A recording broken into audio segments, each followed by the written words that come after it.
রবিবারের সকাল মানে পরোটা আলুর তরকারি না হলে লুচি আলুর তরকারি খেতেই হবে। সকালবেলা উঠেই ডিটারমাইন্ড হয়ে গেছি যে আজকে আমি পরোটা আলুর তরকারি করবই করব।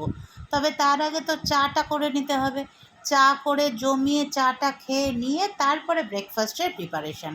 আর ব্রেকফাস্টে আমি বানাবো আজকে সাদা আলুর তরকারি, যদিও অল্প একটু হলুদ দেবো আমি তরকারিটাতে। আর বানাবো হচ্ছে আটার পরোটা। আমার কর্তামশাইকে বললাম, কর্তামশাই বলল ঠিক আছে, লুচি পরোটা তোমার যেটা খুশি সেটাই করো। তো আমি তো এই লেগে বললাম কোমর বেঁধে পরোটা বানাবো। আর 3 কোনা পরোটা না হলে আমার আবার ওটাকে পরোটা বলতে মন চায় না। কেমন যেন মনে হয় কি রুটিটাকেই বোধহয় আমি তেলের মধ্যে ভেজে নিয়েছি। গোল পরোটা হলে এরকমই মনে হয়।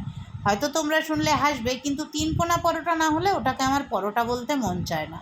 আর আলুটাকেও বেশ সুন্দর করে ছোট ছোট করে কেটে নিয়ে 5 ফোড়ন দিয়ে একটু টমেটো আর কাঁচা লঙ্কা দিয়ে আলুর তরকারিটা করে নেব। আর কোনো রকম কোনো মশলাপাতি কিছু না, নুন আর হলুদ।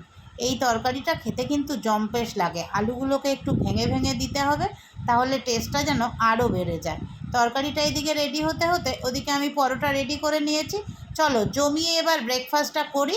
ব্রেকফাস্টটা করে নিয়ে তারপরে বাকি কাজগুলো শুরু করব।